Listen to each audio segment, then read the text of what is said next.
Hi, Johnny John. Hi, Boo Boo. Yeah. They're here. The interview.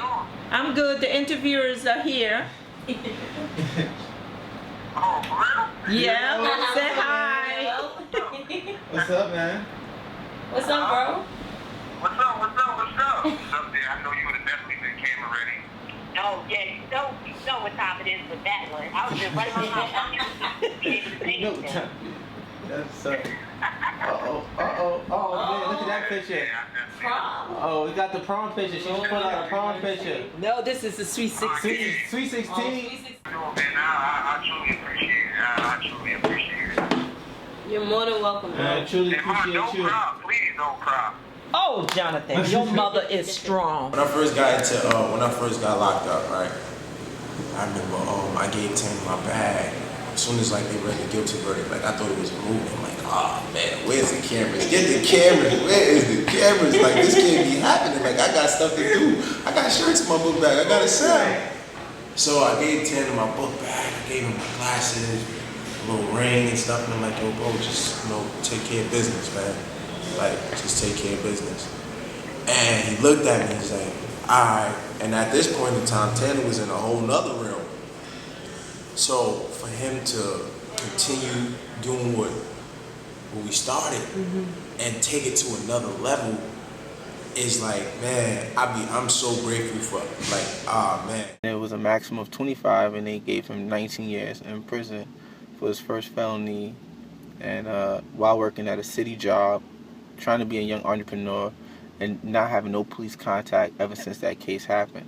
Since he was sentenced to 19 years, he went to the board to get an appeal. So since the appeal, they gave him back his time, they gave him back his money, and they gave him back about a few years. So now technically he's looking at probably 6 years left. So this one day, he's like, I'm going to court, and he never like invited me to come or told anybody to come support him, which was weird, especially coming from like where we from. Anytime somebody's going to court for something like serious, like people want to support, and he never invited anybody. So I took it upon myself, and I looked at his name on the board. I went to the court, and he looked back as if like, what you doing here? Like there was nobody there for him. It was just an empty courtroom with just the people who worked for the court was in the room.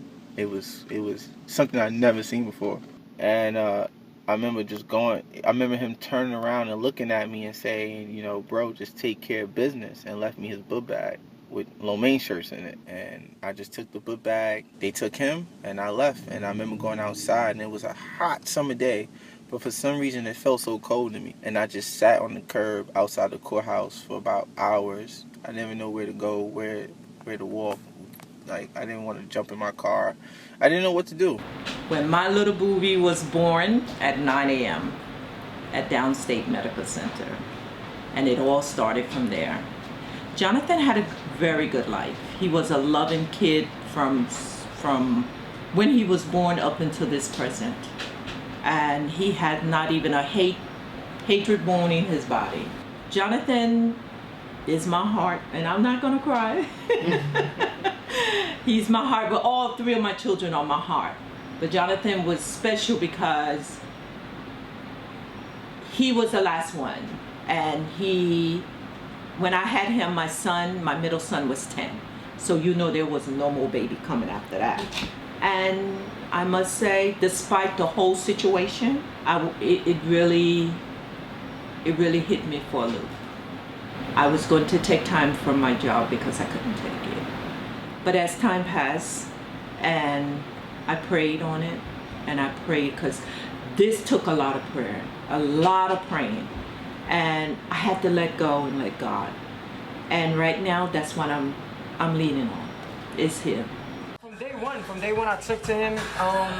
We took to each other. Like I met him when he was about, I want to say, maybe like 15, 14, something like that. Maybe even younger. Yeah, maybe younger. I used to bring him to church with me. We used to go shopping. You know what I'm saying? We used to just really, like, he was just such a bright spirit. Like always just encouraging, always helping out his friends. From my experience with law enforcement, not so much blue and whites, But these detectives and these unmarked cars, they do what they want to do. I know the law. I know that I'm not. If it's a traffic stop, there's no reason to pull me out of my car. It's a traffic stop. We're talking about a ticket. But what they do is they violate your rights and they do what they want to do. And then as soon as you question it, now it's get out the car. And now you're being combative. Now you're not complying. You understand? So it's not so much, yeah, you know, people are wrong, people are right, but it doesn't have to be that way. Because out of high school, after roll, I went to college, but I didn't really know at that point what exactly I wanted to do. You know, I knew I wanted to do fashion. I wanted to go to FIT. I wanted to go to Virginia State University, but I didn't know exactly what I wanted to do. I went to Kingsborough because my mom, she was like, I'm not Jackie, you're not going to school. You better go to school. I went to school. And I started for business, and then I went from business to fashion. I went from fashion to telecommunication, and I just like, you know what? This ain't gonna cut it. I'm not here. At first, when he said, "Oh, Mom, I'm gonna do me a clothing line, it's a T-shirt line," I was like, "Jonathan, come on, finish school first." He's like, "Mom, I'm gonna do it. I'm gonna do it." And once he started, I got his first T-shirt. I still have it. And I wear it with pride. Matter of fact, I wore it when I worked out one time. Oh my God, forgive me, only one time. And this girl, she was looking at it so much. And I was like, I hope she will come and ask me, what is this T-shirt is about? But I'm sure she saw it somewhere before. But I'm supportive with him in anything they do. Yeah, all three of my children, whatever they want to do, I'm behind them 100%. I mean, we grew up in just, you know, Brooklyn. So being from Brooklyn, you travel to different neighborhoods. I grew up in East New York, and I just grew up everywhere. You drive in a car, every block you go down, he lived. I lived here. So, you know, he lived in Flatbush, he lived in Bed-Stuy, you know. But we familiar with a lot of people in the neighborhood just because of, you know, the schools we went to, you know. So it's like once you from Brooklyn, you from every neighborhood. Just like at Stomping Grounds, you know, like when we first started the brand, we'll hang out through Flatbush and then make our way in the city and run around the city at nighttime in Soho. But we mostly ran around Flatbush because of the people who our family live here and the food. This wasn't supposed to happen. This was like a situation where it's like a friend introduces him to an artist and he just saw it. Like the friend that introduced him to the artist didn't even see the vision. Nope. And he saw something in just something as simple as just the outline of a dog. You know what I mean? And nothing. And like he's taking it to such a place where it's like, wow. You know what I mean? Like now it's like, it's beyond that. It's so beyond just the dog. The dog is like, it's there, but it's like, yo, it can go so far. The person that drove me really was my barber Marquise, man. That's my mentor, man. He really instilled a lot into me and let me know that, like, you know, I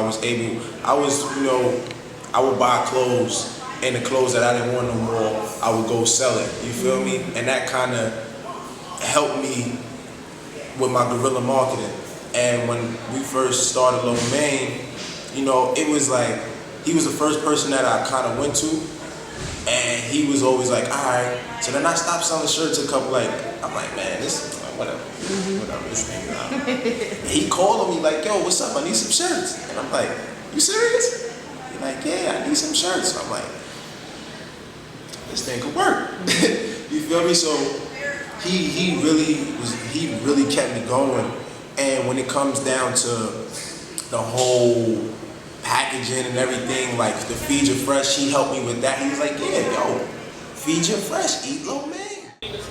The Lomein thing, I don't know, his name is Fresh, so that's what he goes by. Everybody knows him as Fresh. So I came up with this thing in my mind, like, you know, Feed Your Fresh, eat Lomein. And he liked it. You know, and I had different treatments for different videos and commercials and things of that nature that we'll work on later on when the budget permits. But Yeah, nah, like there was a stint he did these leather sleeves. I hated it. Eddie Murphy. I hated it, and I didn't hate the idea. I hated the fact that the person I did it, they didn't really know what they were doing. But that didn't, like, it didn't stop him, because who does that? Who does like leather sleeves at that time? A startup company, nobody does that. That speaks to his ambition and how far he's willing to go for the company. Like, nah, listen, we're gonna do this, we're gonna do that, and then, you know, they just took it somewhere like unbelievable. So when you talk about Feed Your Fresh, you're not just talking about the clothing line. You're talking about knowledge. You're talking about just energy. You're talking about just positivity. Anything positive, like, you feed yourself with. You feel me? Like, you know. But when it does come down to the brand, you know, like, this is something like, you feel fresh. You feel good. Like, the colors that we use, you know.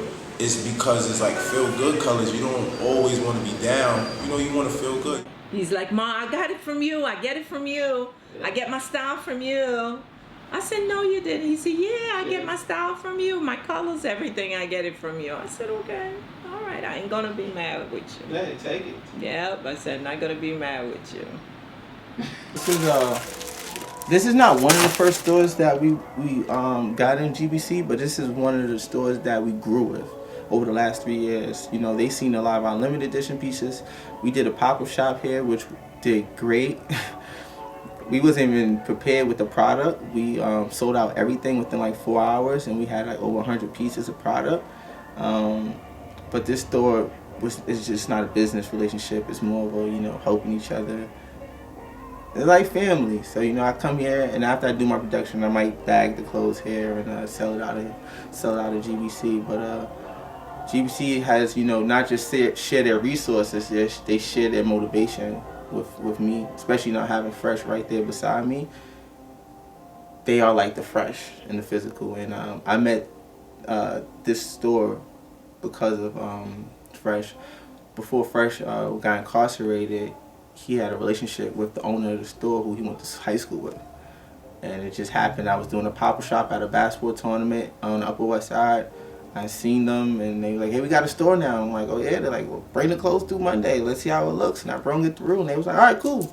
Put it up. And then within 1 week, we sold about, you know, half of the inventory that we put in. So ever since then, I just built a bond with them as if I was Fresh. So, you know, that's the good thing about Fresh. He left great relationships behind for me to be able to keep running the company, because it's like, without his relationships and just my relationships with people, it would never been enough. My initial thoughts was when I first saw it, I didn't like it. I didn't like some of the things he was doing. I didn't like the quality of shirts, because I'm not a fan of certain brands. And, you know, they would. I mean, he did what he could, but I mean, I was there to like, well, it's dope. I like the dog at first. The name, I was like, all right, well, this you can take it somewhere. I wasn't sure where he was going with it. How the dog, you know, was associated with Lomein. You know, he didn't have like the whole concept of what they had now. But the more he just kept going at it, and I felt if I said I didn't like it, I knew that he would keep going.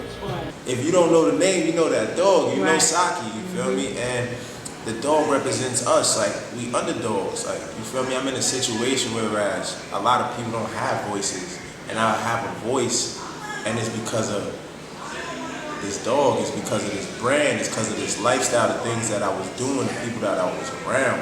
You know, prior to the situation and during the situation, I didn't never give up. Like, you can't never give up. Like, it's impossible, you know, like, because it's not about just me. And when you think about the lifestyle of Lomein, you think about the kids. They see that dog, they put these clothes on, and it's just like they feel good. They talk about it. Like, my nephew called him. Well, I'm talking to my nephew, and he's happy. Like, he's happy that his uncle has a clothing line that he wears, and he can represent that. You feel me? So, like, to do things like that, you know, is beautiful. And for it to be on a larger scale, like, when I started it, I never really looked for money, because I knew the money was gonna come. I know once you're passionate and you love something so much and you really put your all into it, it's gonna come. I think I'm more creative now because I'm of the world, but I'm not in the world right now. So I see things from a different perspective. Like I see it at a different angle, but I still think of the angle that's there. But I can't really virtually see those type of things unless it's on TV, magazines. But a lot of the stuff when it comes to being creative is just me using my imaginations, me using my thoughts, like just being focused and understanding that like creativity is something that it comes natural. You know, they made the blueprint. I remember like Fresh going out to Soho just with a book bag, you know, and like, yo, arguing like, yo, I need this, I need that. And like, he sell it. And because, yo, the people just wanted it. Like, you know, we out in Soho, we out in East New York and Flatbush. There was one time I was in Soho, I went to Top Man, and I had on a shirt, and this guy runs down on me like, yo, you from the Stop? And I'm like, nah. You from Bushwick? I'm like, no. He's like, so where you get that shirt from? I was like, oh no, it's my boy's shirt, you know, whatever, Lomein and everything. He's like, yeah, oh, all right, cool. And then, like, later on that week, I'm at the movie theater with my kids, and this dude, like, looking at me, but he's looking at me funny, and I'm like, I know he don't want it. He with his kids, I'm with my kids, I know he don't want it. So I'm like, all right, what are you looking? He goes, Lomein, right? I was like, yeah, you know? And then another time, I'm over in Park Slope in Dinosaur Barbecue, and I'm walking, and this girl gonna be like, Lomein, because I had the hat on. Wow. And I'm like, wow. You know, I felt proud for him. Like, wow, like, yo, it's out here, we out here, you know? We walking down the street, you seeing somebody with a Saki Dog shirt on, and you know, and it just be like, it'd be one of those days when you just like, oh man, I'm down, and just like, seeing that underdog on somebody's chest, it's like, all right, gotta get some Saki Dogs out there, gotta get the Saki Dogs out there, because this is not just a clothing line. This is really a message about people really understanding that they are always going to be the underdog, even when they get on top. So when you're on top, you have to stay humble. You have to stay humble, and you have to stay hungry, and you have to eat that Lomein. So that's the whole message behind the Saki Dog, the underdog, and Lomein. But you know, it's a lot of people in these type of situations, man, that's wrongly convicted, and they still fighting their cases. I'm still fighting my case, you know. And when they see me, they like, yo, Fresh, you got this type of zest, man. Like, you doing it. And I'm looking at them like, nah, man. It's like when dudes, like, they see me like, yo, you looking good, bro. Nah, I'm just a reflection of my brothers. I'm just a reflection of you, bro. You feel me? Like, I look how you want to feel, or I look how you feel, rather. You feel me? Like, it's hard to smile or keep a smile in these situations. So when I do see other people, I'm always showing my teeth. You know, I tell you, when I go there, I'm like, I'm not visiting a friend incarcerated. I'm like, I feel like I'm going to see a therapist. I feel great. I'm like, you can't feel bad about anything you're going through, because when he wakes up to and goes to sleep to every day, and he's there like pushing you, nah man, you can do it. Nah man, it's all right, you know, you can do this. And the dreams he has, he speaks about the dreams, oh, forget about it. And when I go see Jonathan, that's just give me such an inspiration, because when I go, I don't see a sad face. He comes out, Ma, what's up? You know, how you doing? This and that, and that just give me like, oh my God, he's good. So why should I go there with a sad face? God is going to work it out that he will, you know, depart from that place. Once I got to the situation and, you know, I blew trial and I got sentenced, I just knew that, I'm like, this is not it. Like, my life not over. You feel me? Like, I know I'm not gonna serve that time. Like, I know I'm gonna be like, whatever. Right. You know, the judge was talking, and it's so funny because at one point he sentenced me because he said I was arrogant. But it was just the fact that I just knew in my mind, you feel me, that this ain't it. You feel me? Like this, like, and I went to trial. You feel me? Because I know I didn't commit this crime. That's for one. Two, I knew that I had more to lose than the game. You know. And I just wasn't gonna give it up like that, like without a fight, like nah. And I felt like it was an obstacle to show how much I really truly want what I want, that I'm willing to fight and sacrifice for it, you know? So like I'm only so like eager to know like what's next for like this, you know what I mean? Like when you get out, what's your first plan? My first plan is just to be around my family. I ain't gonna lie, but to get to work, man, and give back to my community, because I feel like I owe my community, I owe the youth. Like, it's not about me, you know, it's about them. And if I invest in them and teach them to invest in themselves like I invested in myself during this time, then you get the most when you invest in yourself, you know, like just focusing on bettering the thought process of the youth, you know, like if I do that, then I feel like if I can stop 10 kids from coming through a situation like that, I feel like my job here is done. I love Jonathan from the tip top of my hairline from here to the tip top of my toenail. I love him dearly, and I know he will, this will come to pass, and to just continue to pray to God that everything will work out. Once Mr. Zapate submit those papers to the court, to the appellate division in Albany, everything will work out.